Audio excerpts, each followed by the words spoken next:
Welcome to the podcast with your favorite cash flow guys, Mike and Blaine, giving you the best advice while having a beer. When you're running a business, there are problems every day. Let Mike and Blaine help you out and guide your way. Cheers to the good times with Mike and Blaine for business, beer, and BS. Hey, it's episode 194. I'm Mike Blaine, also known as Cashflow Mike. That is Blaine Birch, the CEO and co-founder of Dry Run. I got to, this one's I'm excited for. I'm excited for because it's something that I just see every single day, just in and out. Everybody has it. Everybody's got this little bone in them. So I'm thinking, hey, let's dig into this a little bit. Maybe get a little spicy. Oh, I love the topic. It's petty power move or pity party. That's what we're getting into. And it's all about little pettiness in business and or power moves. We're going to debate these and we're going to chat about some of them. So it should be kind of fun because over the years we've all seen kind of weird stuff like that that's popped up. So yeah, I almost called it "fuck that guy," but like I'm like, oh, that's not us. That's not really our brand. Don't worry, I would have changed it and edited it a bit. It's for those of you that are listening. Mike's the reason that I always have to put inappropriate language every time I upload something. Oh, is it really on me? I'm the only one that cusses. I think you do sometimes. I do sometimes.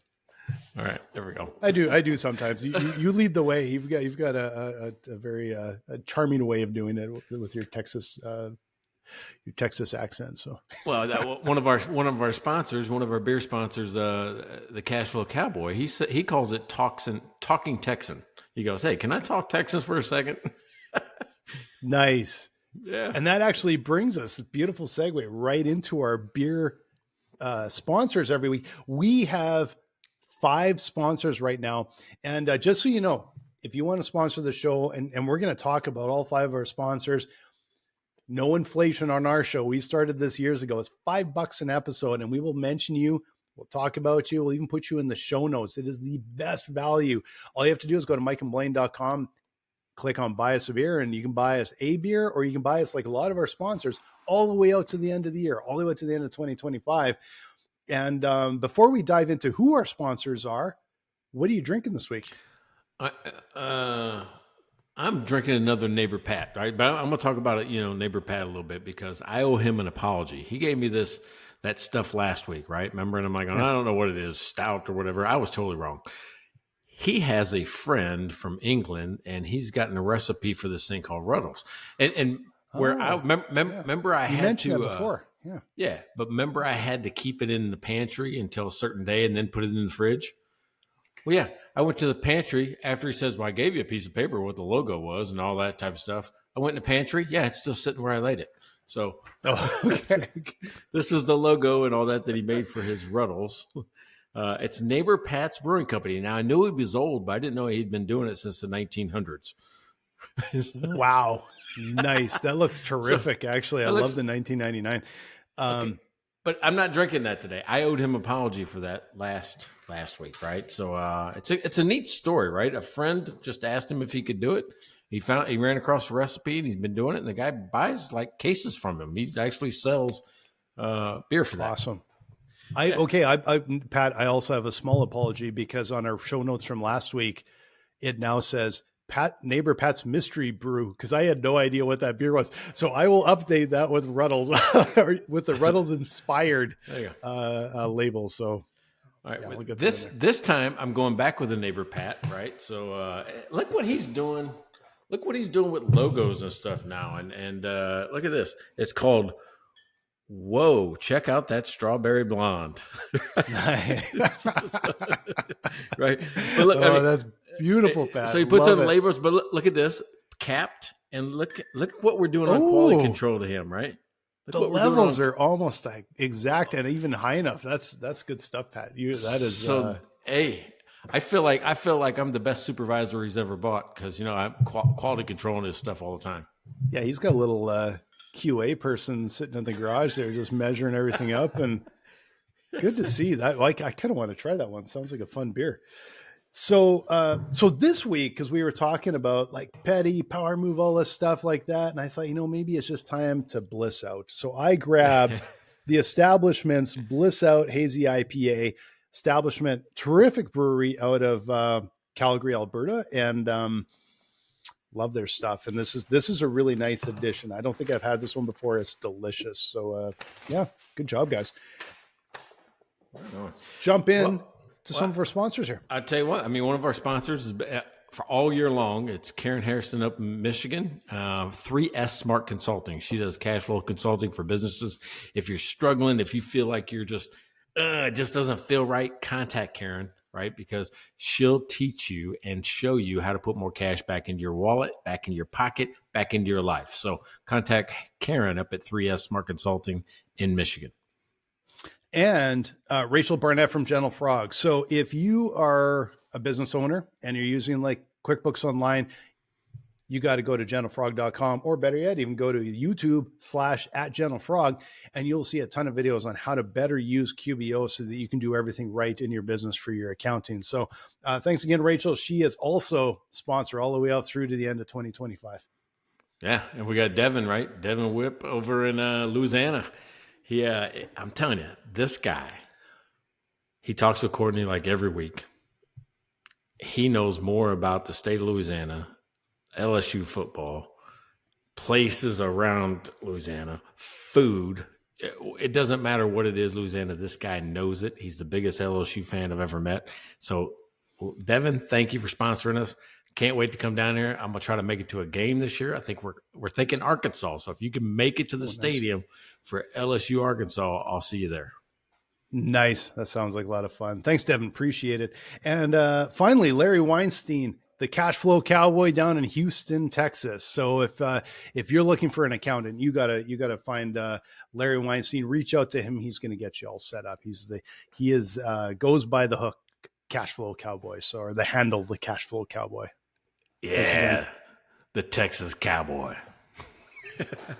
It's funny. All right, so here's the thing. We still need to. Do we ever ask? We ask people to like and subscribe, and we said we're going to go out there and say, "Hey, tell one friend, tell two friends." We've got more people signed up for our new thing coming up. It's not the new thing; it's our new celebration.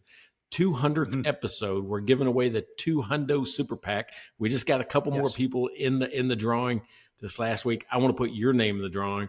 So like, subscribe, comment, text, doesn't matter. Engage with us somehow, and you go into for the 200 Super PAC. The amazing 200 Super PAC, which we have not planned out yet. It might just be like one of those old K-Way jackets or something, but we'll come up with something good. I don't know. We haven't figured out what we're putting in yet. What's a K-Way jacket? Was that a Canadian thing? Do you remember? Okay.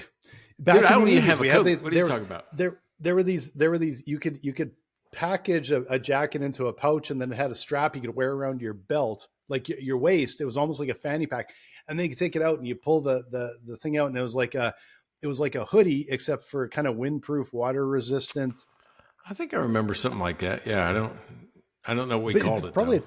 A totally different name. I don't know. I thought it was universal. I don't know why that popped in my mind. I just all of a sudden pictured this Kiwi jacket. Anyway, it's dating myself massively. So we will come up with something apparently better than the old Kiwi jacket. Not only that, you've been in Canada, what, 6 weeks now, and now you're slipping right back into your old ways. About the time you get trained down here, you go back. I know. I come back, and then I get shit up here for having like a Texas drawl, and I'm like, no, I don't.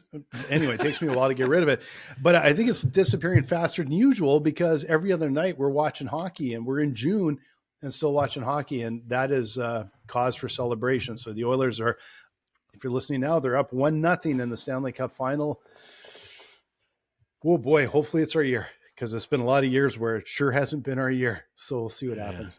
All right, so let's kind of dig into this, right? So, first of all, I'm wearing my Petty T-shirt that Baylor University made last year. If you can see it here, it's called "We Pay Players," And it was it was a response. It was in response to the NIL, which was mean like going recruiting became totally different over the last couple of years in college athletics because now you can actually pay players. So one of the coaches had a shirt like this made and wore it to practice, and they caught him on camera. So then they started selling it, right? Like Nice. we pay players, right? So like I thought that was a petty move, but it was funny, and then for somebody it turned out to be profitable. Right. Like so think about that. Petty, profitable, and power move all at once. I don't know. Yeah, maybe so, the triple P. So I it wasn't this that got it started. It's just that every once in a while you see two people say things. And I'm just talking about the news today, right? This is really where it came from. It wasn't anything that happened in my world, but I thought back, have I ever been petty? Am I going, oh yeah, lots. So, so I'm like, okay, let's talk about that. But you see the richest man in the world and the most powerful man in the world being petty on social media today, right? I'm talking about Elon Musk and President Trump, and they're just throwing major blows at each other today, just like two little kids would across the schoolyard, right? So I'm like going, here's the two people that you really look up to in the world, and they're just acting like the youngest childs ever. That seems so petty, right? It seems so petty to me. So yeah. Like going, so it happens at every level. Look up to them, right? But anyway, that's yeah. Well, yeah, I mean, meaning that they're in positions. The position, the position, the position they're in. CEO of several major companies, both of them, been in positions to make decisions on behalf of a country. That's the position I'm talking about. But and when you like act 3-year-olds, and when you act like that, you're like going, oh man, I just don't like it. So I started to think about business. And I'm like going, has there ever been a time where I said or did something petty, right? And did it work? And do I know other stories about that? So I'm like going, yeah, that's absolutely right. I mean, there have been times where I've changed the menu just because I didn't want somebody to order something on it.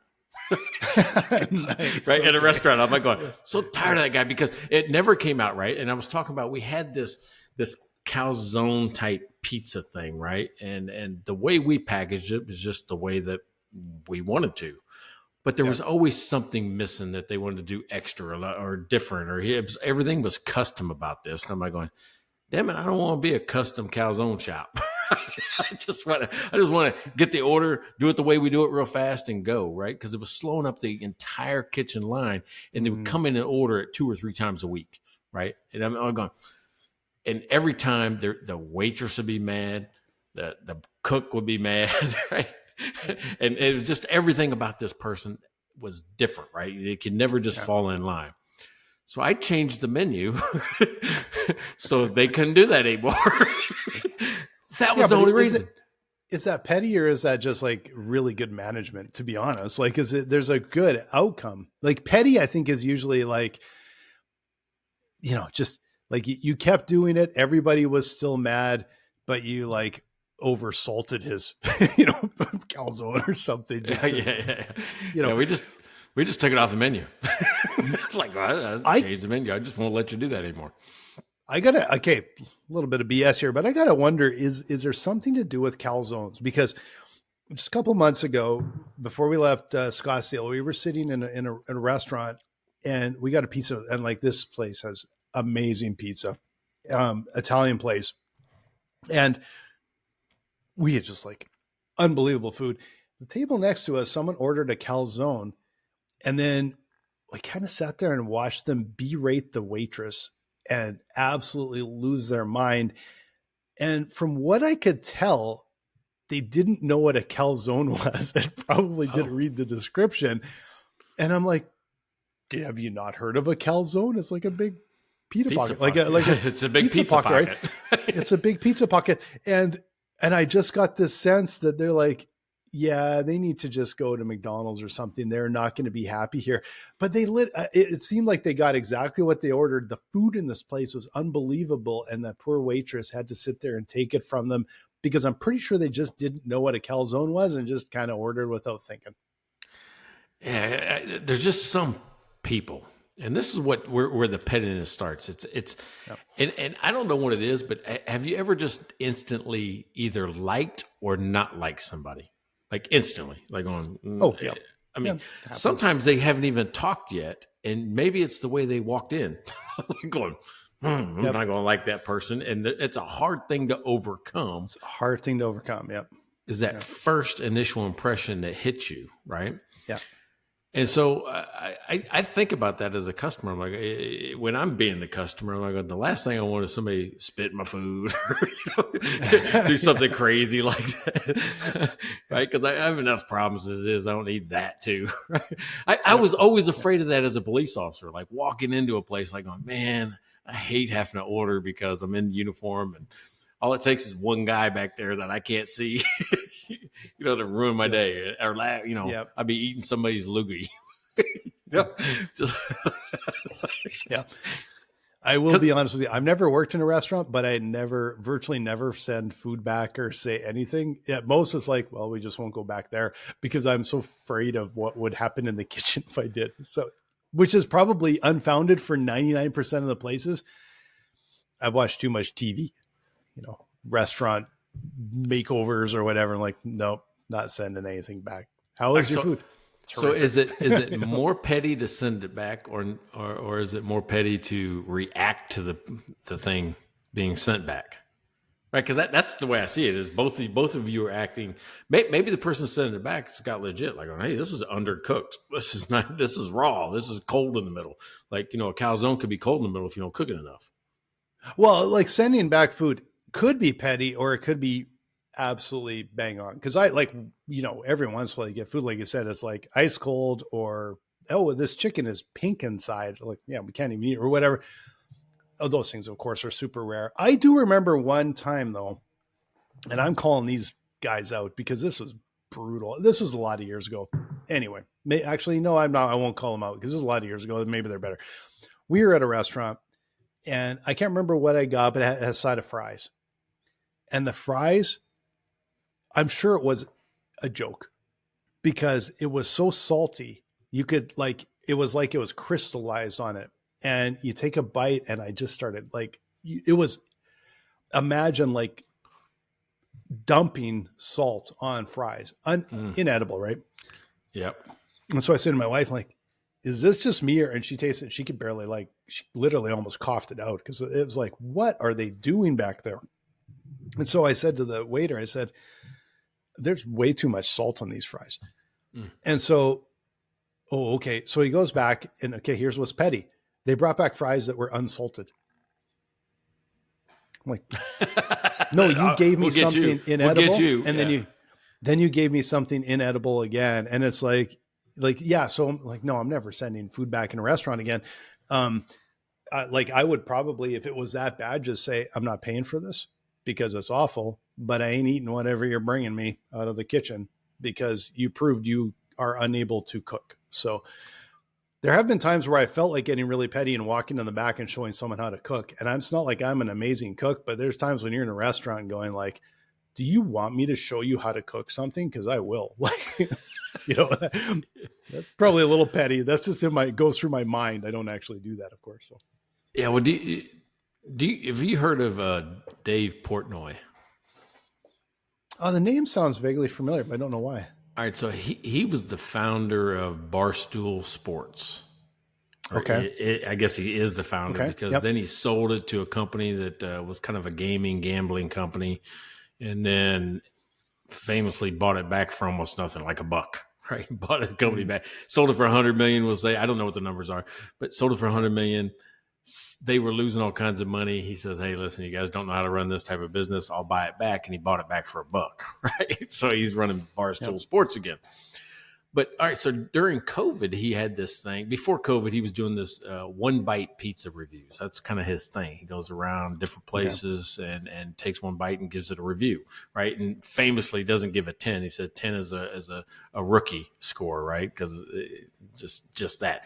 So it's hard to get a decent score from him. And he does it on floppiness and smell and taste and all this type of stuff. Mm-hmm. Well, I got interested in him during COVID. And during COVID, he was on a mission to help small businesses get exposure. So you could send him things, and he did these unboxings. And like by the second, third, fourth week of these unboxings, he was getting hundreds of boxes of stuff delivered to his place daily. And he would just go through, right? He would just go through. And, if you were tried to be too cutesy or tried to be too slick or about it or whatever, he would just trash you on YouTube, just like, whatever. Just if he didn't like what you sent because you weren't authentic, you were just trying to get on his show, right? Thing. So he would just trash you, or he'd throw it in the trash right in front of people. So the guy's not afraid of confrontation is one of the things. Yeah. So he does these pizza reviews, and I saw one yesterday, and this lady's hollering him at the back, and it's so weird because she's never seen a famous person before, right? And they're kind of almost arguing right, while he's trying to do this pizza review. Well, it got me thinking about early on with Dave Portnoy about this pizza review stuff and how petty he was early on. Now that he's got as much money as he does, he's not as petty as he used to be. Yeah. But at one point in time, there was a guy that he reviewed the pizza. The guy didn't like the review that he got on YouTube, right? Because that's what he does. And he took a bite and he didn't like the review and started criticizing him and cussing him out, right? Cussing, Dave Portnoy out for the review. So he goes on Yelp, leaves an even worse review on Yelp. Portnoy does. Yeah. Takes a picture of the review, puts it on a T-shirt, and starts selling T-shirts about his review, about how shitty this thing was, right? So it's like, this is crazy. Like, that was petty. Like you got mad that the owner got mad at your review, which there's just two grown adults arguing about if somebody likes my pizza or not. So he goes on Yelp, takes a review, takes a picture of it, puts on a shirt, and sells the review. Is that crazy? That's super petty. That's super petty. It's super petty, but it's also interesting because for a while there, now somebody did it the first time and it was brilliant the first time. And then a bunch of people jumped on board and because there was a little trend for a while where outside of a restaurant or whatever, you would see a little sign and it was like, the worst pizza in America, according to one person's review, the worst pizza in America or something. And it would like the business would almost like own it and they would use it because it's kind of funny. Yeah. And it was funny the first time you saw it. And then after that, it's like, everybody's just jumping on the bandwagon, making stuff up. And it's kind of dumb, right? Yeah. There's a barbecue place in Texas that say, hey, we're the worst barbecue place. And of course you stop in there because you want to taste the worst barbecue. Worst barbecue. It's exactly. And, but I will say that it's the problem with petty is it's usually not very thought out, right? So when you told me this like one bite pizza review, I'll be honest with you, the first thing I thought of was thinking about Food Network. And when Food Network has these championship kind of cooking shows, like basically like Master Chef and all that kind of stuff. Interesting because I read somewhere, saw it somewhere, they said that the ones that do really well is they know there's a difference between an entire meal and a one bite. And so one bite, they will tend to go over flavor, over salt, over everything else. And you get this instant one bite. But if you tried to eat the entire meal, you would probably go, oh, this is awful. And then there's ones where it's like as an entire meal, it's just perfect. Same thing that I remember hearing this. Someone might correct me, but I'm pretty sure this was the how Pepsi won the Pepsi Challenge because it was sweeter. And in a single sip, Pepsi would win more often than Coke. But if you drank the whole can, Coke would win more often than Pepsi. And so it's this little, anyway, kind of an interesting little thing that you can kind of exploit. But it is kind of like, it doesn't feel very legit. So when you said he's like, well, you like something authentic, I'm like, I don't think the one bite is actually as authentic as sitting down. All right, so let me explain what he does. Though he'll go in and buy the whole pie, so you don't know where the bite's going to come from. You can't, you don't even know he's coming in. He just walks in with one camera guy, says, "Hey, I want to buy a pizza." He takes the pizza outside on the sidewalk, pulls a random piece, and just takes a bite. And then but what I'm saying is that his review could change dramatically if he ate the whole thing. If he ate the entire piece, not the whole pizza, maybe, but like just the entire piece of pizza, enough to get past this, like you're going in blind, right? And then you have this taste, and it's like, He this does is, eat I'm more, just yeah. interesting, right? You go watch it. He eats more than one bite. I think that's just what he called the segment, was the one bite pizza review. But he eats more of it. I can remember he's eaten more of it. But we're talking about curious, like anyway, so we're talking about like the way customers and businesses interact, right? So I saw one time, and I think I was up in like the Pacific Northwest. And it was like a coffee shop, and there was a sign outside the coffee shop saying, "We refuse the right to serve Steve," and then it says, "You know what you did." That was the whole thing. It was like, "We reserve the right to refuse Steve. You know what you did." Like, that's the funniest shit ever. I'm like going because it is. Hey, you're not really. I mean, you're calling them out if something legit had happened. Then you're calling out a guy and you're really putting in his face, but nobody knows really who it is. If it was made up, then it's just funny, right? If it was made up, it's funny. It's funny. Yeah. And it is a really good one, but when something funny like that happens, sometimes you think of the first time it probably legit was Steve was kind of a dick. And then everybody hops in the bandwagon and comes up with their own version of it. But I always wonder about the first one, because the first one's probably like, someone got tired of some guy named Steve, right? So what do you think about those places along those lines that put up pictures of folks that are banned for either shoplifting or bad checks or stuff like that, right? They say these people are no longer welcome in the store. They have a bulletin board. I always go look at it. I don't know any of the people, but I always go look like on who are these, thieves and check kiters. Yeah. And it's always from a security camera. So it's like the top of their head with a toque on. It always looks like you can barely tell who they are anyway, but it is a little bit petty because honestly, it's like, no one's going to know. No one's going to care.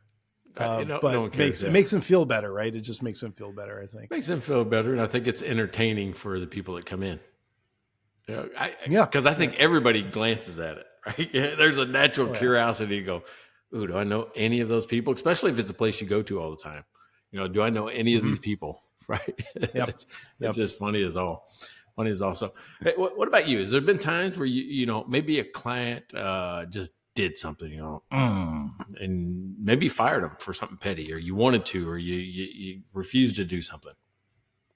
Yeah, like we've now this is going back to my previous business. You're going back 15, 20 years or more. We have fired clients before. It was never over something petty. I will say the one time, okay, this client was awful. And that's all I'm going to say. And this is like 25 years ago. So I can sort of say a little bit about this. And I'm pretty sure my co-founder and I, we actually flipped a coin to get to see not who had to call them, who got to call them. We were both like, I will say we had done a little positioning. We did our due diligence. We had everything buttoned up. So we're finally like, we got kind of legal buttoned up. We got this. So we now can fire them finally. Right. And I lost the coin flip. And then I heard my partner on the phone say something about like, basically he fired him. Then all I remember hearing is, and I hope you do take this personally. And then he hung up the phone.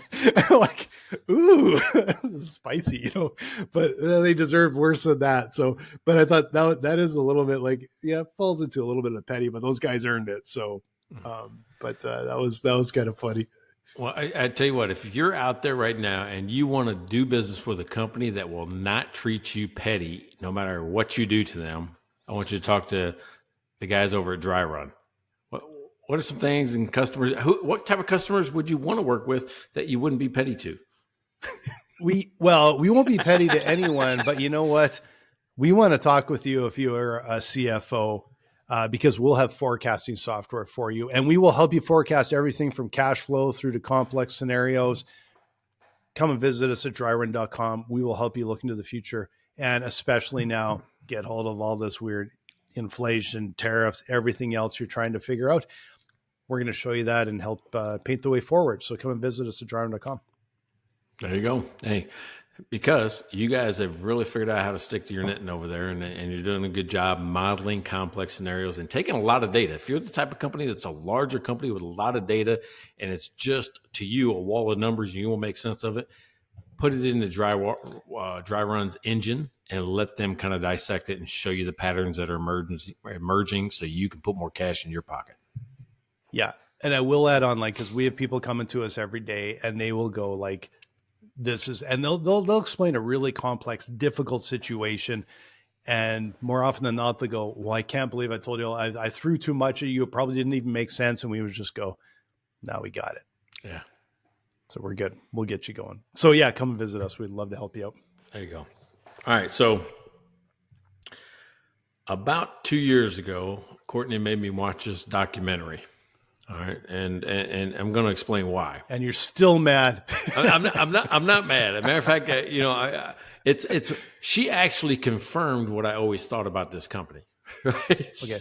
Yeah. Now, Courtney out of college became a store manager for a company called Abercrombie and Fitch. Oh yeah. Remember them? Okay. Yeah. All right. Mm-hmm. And quickly worked her way up into multi-unit management, district management, and that's how she got into regional management. Now, and she's always been in multi-store regional management. So, but she used to describe the way the staff viewed people coming into the store. Right? They were judgy. They were just judgy. Because you remember there was like half naked guys that would stand out front, trying to get you to come in. They squirt you with stuff when you walked in, those type of things. And they always look better than you do, right? I'm like, how do you do that? They go, oh yeah, that was part of the interview process. I mean, even times they would bring people in and make them take their shirts off just so they could see what they would look like if they stood them out in front of the store. And if you weren't like floor worthy, you get put in the back with the warehouse because they just wanted pretty people, right? They just wanted pretty people.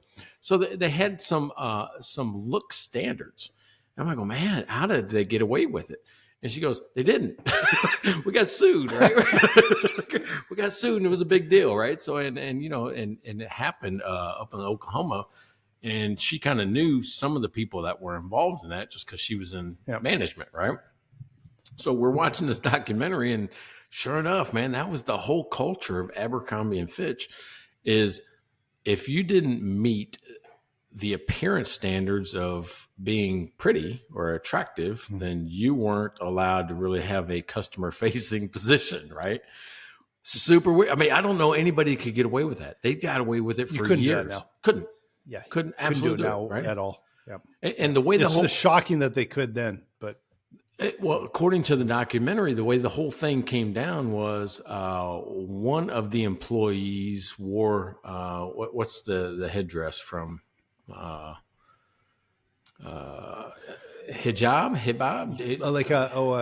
like a Muslim head. I think there's a bunch of different types. It's connected to the Muslim religion. It was part of her religious freedom and wearing that, and they were making her take it off of work because that wasn't part of their dress code. Yeah. And that's where the whole thing came down, was just that one decision by a manager to force that person to take off their head garment. Yeah. So I'm watching this thing, but the head garment was that was bad, but was the other stuff to me that seemed worse. I mean, there was a whole pile of brutal that they get away with. Yeah. Too, like that they got away with to that point. Interesting. And I think even recently the CEO got charged with a bunch of crimes. I don't know if it was sexual, this, that, or the other, but I'm like going, okay, yeah, this was a company that was deeply embedded in a bad culture, but the culture made every employee petty, right? That's the reason I'm telling the story, is that now I have to judge people on what they look like as they come into the store, as they work at the store, as my clients interact with them. Everything about it just seems small, right? Seemed petty. So I'm wondering, I mean, I'm thinking back now, is that the only store I've ever seen do that? Or are there others maybe that you've seen or heard of, that they are that shallow in who they want to work or who they want to shop at their store? Yeah, well, I guess the thing is I'm not exposed to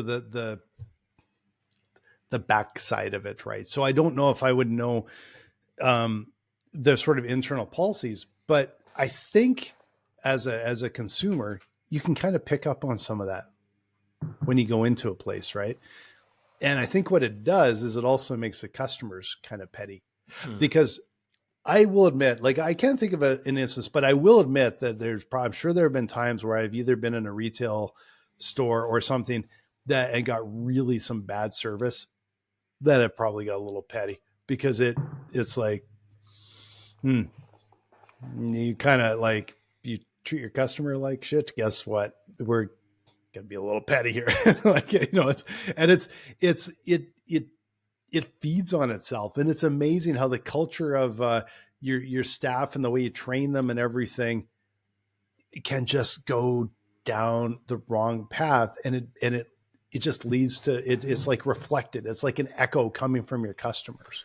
Yeah. See, I mean, just like there was a while back that In-N-Out did this, right? In-N-Out, I don't know what it is, or something. I don't know if it's West Coast or there's something that makes the people that love In-N-Out kind of a cult, right? Based on that, just like, it's the best burger ever. It's the best fast food ever. McDonald's is garbage. Burger King is garbage compared to In-N-Out, right? There's always that group of people that do that. Yeah. Well, In-N-Out, what people don't remember is they were super petty in the beginning, near the beginning, where they were suing every restaurant that used the same colors as they did. Right? If you tried to use their red or their yellow in anything that you did, they would file a lawsuit against you. It's craziness, right? It just like, and it was them saying that, you were confusing the marketplace with these colors, and that's not what it was, but it was just enough to harass people. And I thought that was really petty, right? Like, really? Yeah. The colors, right? I'm not going to confuse McDonald's and In-N-Out, right? To get red, yellow, or whatever. I'm not going to confuse that, right? But they, little companies, I could actually crush them with just a lawsuit. Yeah. I read an article last week, and I'm just trying to remember because I wasn't paying that much attention. I just found it interesting. And it's a pretty famous story of a guy that you probably heard it.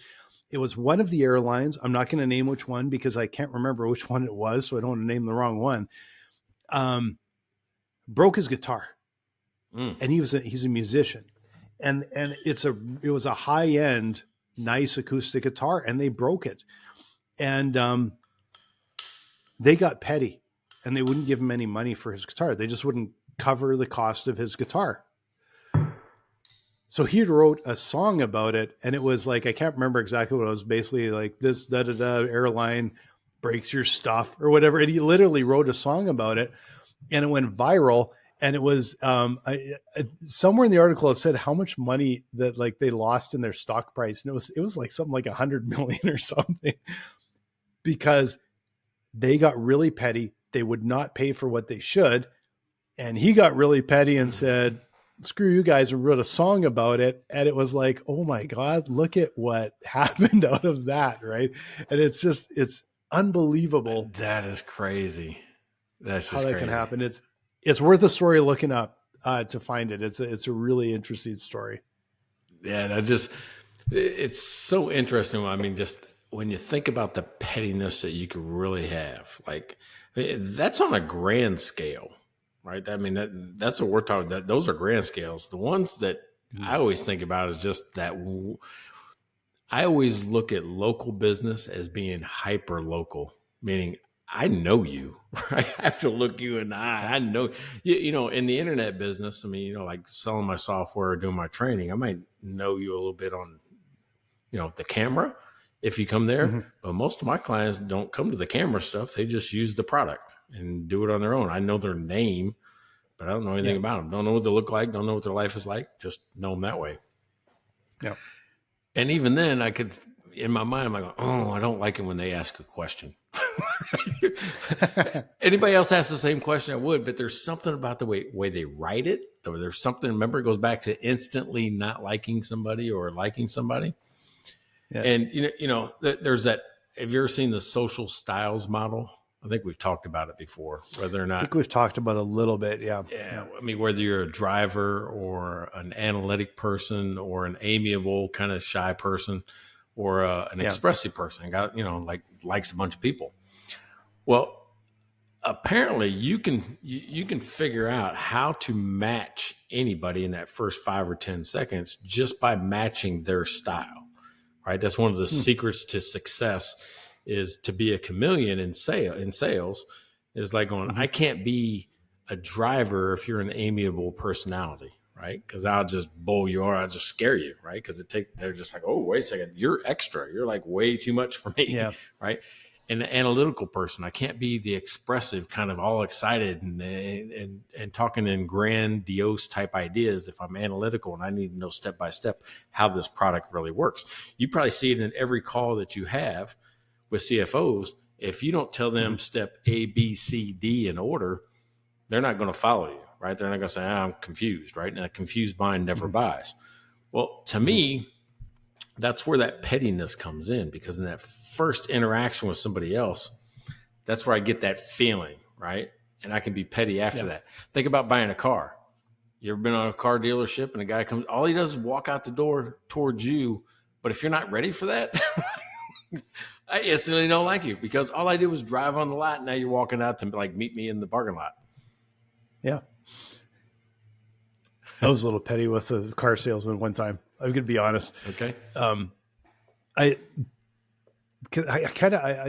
was probably not the type of customer, like I was probably annoying for him, because when I was talking with them, immediately they jumped to budget, and I'm just like, I want a car that I love. Let's start with that. Let's find a car that I love. Now, what he probably should have done, and maybe I should have thought ahead and asked for it, is let's test drive some nice cars and let me just try them. But he put me in a box right away. And he would only show me kind of shitty cars. And I was getting a little frustrated, and I'm just kind of, he had decided beforehand, right? And then and I just got annoyed. And then I went to another dealership, and these guys were just like, let's find it. I didn't even say anything. They're like, I got a car you're going to love. And they put me in a car, and I loved the car, and ended up buying the same model, not that exact car, but I bought the same model. And, and then when this other salesman followed up with me, I just had to make sure I dropped what kind of car I bought, because I was a little annoyed, and it was probably a little petty, but I was kind of like, I was just kind of annoyed that I'm like, you kind of treated me like kind of shitty. So you lost out on a nice sale. And I couldn't help it, because I was just a little annoyed to be just that sales like classified in a bucket. And I just felt like there was no service. They didn't care.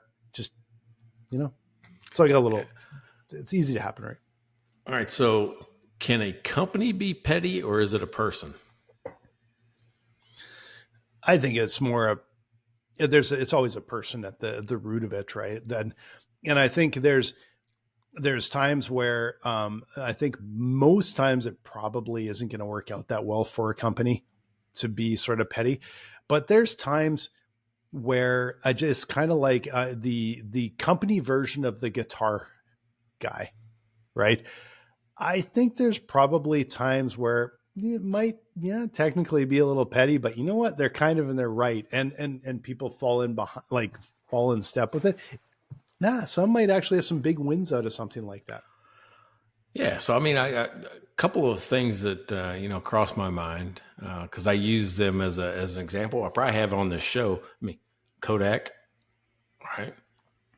When they dismissed digital photography, nobody's going to want to do that. They want to sort their picture and flip it and do those type of things. Was it petty for them to dismiss it? Like, that's not the future. That's not even the today. Yeah. Is it petty, or is it just really ill-informed? I don't know. I guess maybe it is. There's some of it is a little like the Steve Ballmer's famous, like, no one will ever spend $1,000 on a phone. That seemed a little petty, because it kind of felt like a shot, right? So there's times where it's like making a decision is different than taking a shot at somebody. And you know what I find?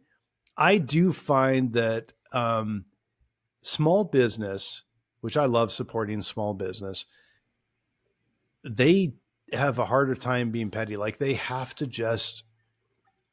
always have to have top customer service. They always have, and yet the big companies get away with murder, and they can be so petty. They charge you extra. You didn't cancel on time. They can just be awful, and they just get away with it over and over again. And it's really annoying, right? I mean, Apple was notorious for that.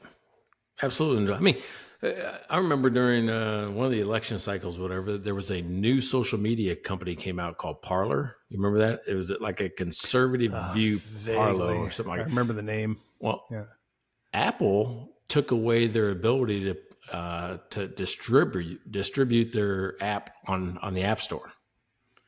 Apple also did that to Google. Refused Google to play in the App Store.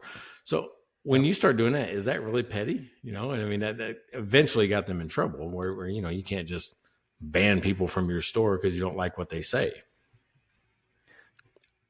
Yeah, I with the company of that size, I'm curious if it was petty or dollars. Like I kind of get the feeling that there's someone that is counting dollars and going, well, that are you alienating some of your core, like, and actually calculating and going, are we going to lose money off of this? Because I get the sense, like when you get to a certain size of company, I feel like the decisions are so dollar driven, probably way too much dollar driven than they probably should be. And, they probably even count in, we might get sued over this, but I did the math. Like it feels like with those ones, it's all about doing the math. With small business, it feels a little bit like, okay, I'm going to bring this up. I'm not going to name any names, but there's a brewery in our town here that they really don't hire very good staff. And there was one of the earlier breweries that opened up. We were there a lot. And every time we went in, it's like they'd seen us for the first time. They had no idea who they were. And it seemed like the staff got worse and worse, where they just, and I don't want to get into details, but there was a little special they had on one day. But we basically didn't get the special, even though we kind of ordered the special, and it felt just really petty. And we haven't been back since. And we go to a lot of breweries. We buy a lot of beer. And was it petty? It was petty probably on their side. And frankly, it's probably a little petty on our side. We're just like, screw them. There's lots of breweries. And we go to, like, there are breweries in town that have staff that we just love, that are so nice. Like, just, you walk in, they remember who you are, and they already know what to pour for you and all that. And I'm kind of saying this because I think there's a point where small business doesn't realize the effect that they can have, that their staff can have with little, that we would classify as maybe petty little things. Mm-hmm. And also how customers can react to that. And it's amazing how fast something can spiral down, or go straight up with these little nice touches. And I don't know. I'm curious if it'll be a hard lesson for those guys or not. Yeah, it's tough to tell. I mean, there's a lot of times, I mean, when employees are really character, are connected to the owner. So the owner's probably a shitty person too, right?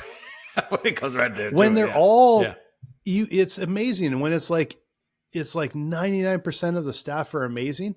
And then you go to a place and 99% of the staff are brutal. And we've all seen them like that. It's like, it's the owner, right? Well, or it's the person hiring. It's the person that's responsible for that. Yeah. When you've heard that, that saying where A players hire A players and B players hire C players.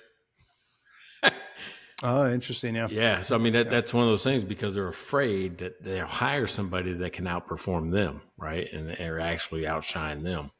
So that's kind of an unwritten rule to watch. When you look at it, if you're A players hire the best they can, B players are hired just slightly worse than they are.